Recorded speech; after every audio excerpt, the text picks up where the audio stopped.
mean, anybody, if you're the master of Go, I mean, you're like, whoa, you're really on top of things.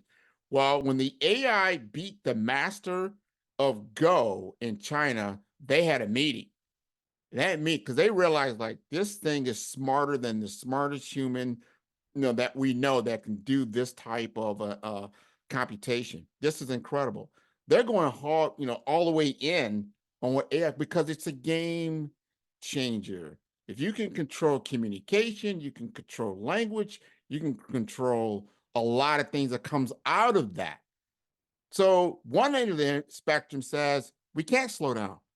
We can't really put a bunch of guardrails.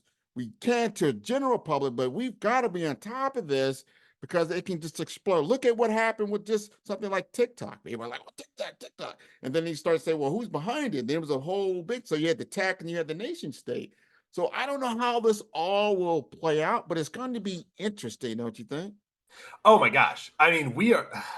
I always say like this bird probably said a billions and billions time over, right? I've never been more excited to live in a timeline, right? Like everyone's probably said that, right? When they went from like the horse to the horseless carriage to like the Model T, someone's like, oh, this is revolutionary, right? And like the same thing when it came to manufacturing, and the same thing it came from the first versions of tech, etc. But I really am so excited about where we exist now, right? One of the things that we talked about early in the conversation was this idea of like splitting the physical and digital world, right? What does a digital nation state look like? Is there a digital Switzerland where I can store what content that I want and they don't care? It's like, how does that impact communication? What tech access point do I have, right?